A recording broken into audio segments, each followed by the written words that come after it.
On September the 12th, 1952, a small group of boys consisting of two brothers, Edward and Fred May, and their friend Tommy Hire, ages 13, 12 and 10 respectively, were playing football in a school field and spotted a pulsating reddish sphere float around a hill, hover briefly and then drop behind the crest of another hill near the small town of Flatwoods, West Virginia. As they watched it, it seemed to land on a farm owned by G. Bailey Fisher. Scared and not knowing what they'd seen, the boys ran home to tell their mother that a UFO had crashed in the hills. Flatwoods is a very small town in the centre of West Virginia, and at that time it only had a population of 300 people, and it wasn't particularly close to anything resembling a city. From the far side of the hill, a bright glow shone, seemingly from the landed object. Their mother, Kathleen May, then went with the boys back to the site, except now they were also accompanied by local children Neil Nunley, aged 14, and Ronnie Shaver, aged 10, and also 17-year-old Eugene Lemon, who was a West Virginia National Guardsman, and he brought his dog along as well. The dog ran ahead of the group, and for a small amount of time it was out of sight as it ran around the hill. Suddenly it was heard barking furiously and then came running back towards the boys and other witnesses, fleeing with its tail between its legs, apparently in fear. A foul-smelling mist was covering the ground, making the searchers' eyes water. The two leading the group, Lemon and Neil Nunley, got to the top of the hill first and observed what they described as a big ball of fire, 50 feet to their right. Others in the group said it was about the size of a house. To the group's left on the hilltop, just under the branches of a large oak tree, were two small blue lights. Mrs. May suggested that Lemon point his flashlight in the direction of the lights, and to everybody's horror, the flashlight highlighted a grotesque-looking creature. Several of the witnesses independently described the head as shaped like the ace of spades. Inside the head, they described a circular window, dark except for the two lights from which pale blue beams extended straight ahead. In their quick observation of the being, they could see nothing that resembled arms or legs. It seemed to be wearing some kind of bright green clothing which from the waist down hung in great folds. The creature, which seemed to be over 6 feet tall, moved towards the witnesses.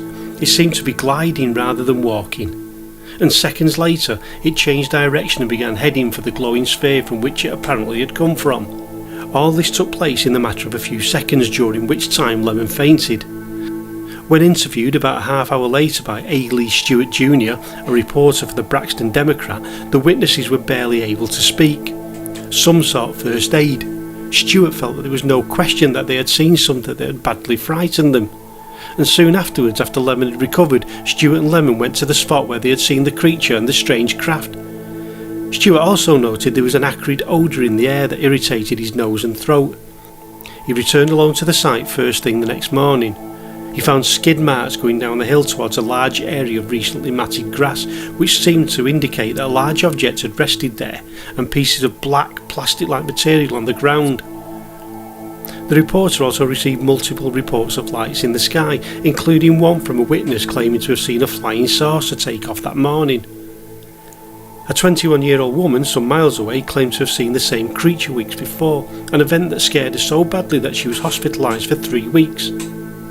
And another woman, the mother of the guardsman, reported that the evening before, her house shook like it was coming off the foundation, after which the radio cut out for about 45 minutes. And some of the kids who were on the hilltop that night came down with weird sickness. 2 days later, the dog sadly started vomiting and died. The encounter, which the newspaper quickly dubbed the Flatwoods Monster sighting, took place during a flurry of sightings of unusual flying objects in the region. Bailey Frame, a resident of nearby Birch River, reported seeing a bright orange ball circling over the area where the monster was spotted. It was visible for around 15 minutes before veering off towards the airport at Sutton, where the object was also reported. Years later, writer John Keel interviewed a couple who claimed that on the evening following the original sighting, and 10 to 15 miles to the southwest of it, they encountered a 10-foot-tall creature emitting a foul odour. It approached their stalled car and then returned to the woods, and moments later a luminous pulsating sphere arose from the trees and ascended into the sky. Many sceptics have claimed that what May and her companion had seen was a meteor, or possibly an owl, and these had been mistaken for the strange things that they'd reported. Nonetheless, when interviewed shortly after the incident, the witnesses told a story that investigators found strikingly consistent. When interviewed in the early part of the 1990s, Kathleen May Horner recalled that two men, first identifying themselves as reporters, then acknowledging they were employees of the government, interviewed her. Now, this is not hard to believe. It is a fact that the US Air Force dispatched two plainclothes investigators to the scene. Like the skeptics, they laid the incident down to hysteria inflamed by an owl and a meteor, and a nearby flashing airplane beacon. Other alleged explanations for parts of the night's proceedings were that the skid marks were caused by a teenager in a pickup truck who, on hearing what was going on, panicked and wheels spun out of there, and that the acrid smell was nothing more than the type of grass that grows in the area. By the way, may I just add to this that the alien, or should I say the owl, that was previously mentioned, just happens to be hanging in a tree in the direction of the meteor. The Flatwoods Monster is emblematic of the time. In the early 1950s, the US was undergoing some UFO hysteria. 1952 was one of the biggest UFO flaps in UFO history, even aside from the well-known incidents like the crash at Roswell and the Flatwoods Monster. People were seeing lights in the sky and taking seriously the first time the idea that we might not be alone. Flying saucer stories go back to Ezekiel's Wheel, through to the Martian invasion in H.G. Wells' War of the World, but the 50s brought a high pitch of paranoia about the little green men in the pilot seats of the UFOs, or in the Flatwoods case, a very large one. Now, this case was primarily the reason I started looking into ufology. My dad used to get these magazines when I was young, and I'm talking back in the mid-60s, and he used to put them in the cubbyhole in the living room, and when my mum and dad were watching TV, I'd sneak in there and have a look at these magazines because I was fascinated by these strange discs and pictures of lights in the sky. And then when this was in one of the magazines showing a picture of Kathleen May, next to this, all I can describe is a drawing of an alien, a huge, horrible looking alien. Little 4-year-old me, back in 1966, didn't quite find things quite as funny anymore, and literally ran out of the cupboard to go and hide upstairs in case one of these monsters came into the house. But it stuck with me for years, and as I say, this is one of the reasons I began to do or look into, research and investigate UFOs, and still do to this day, and I still find it a fascinating case, and at some point I will do this case real justice and do a full either podcast, live stream, or just a bigger documentary, because it deserves it.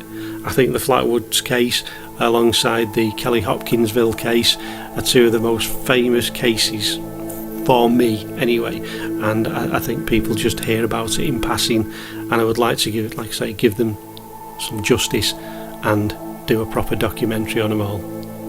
Well, back to the Flatwoods, we'll just finish off here. Maybe it was a barn owl. Maybe even it was a 12-foot barn owl. Maybe a 12-foot barn owl that hangs around when meteors are about just so it can scare some of the local populace. Or maybe it was just a hoax. Hoax claims are easy to make, but quite tough to disprove. And as author Warren Ellis said, it's a strange world. Let's keep it that way. Thanks for listening. If you liked, just like and subscribe at the bottom. Let's keep this going, and thank you for joining me. Take care, and see you once again sometime in the future here on The Unconventional Ufologist. You take care.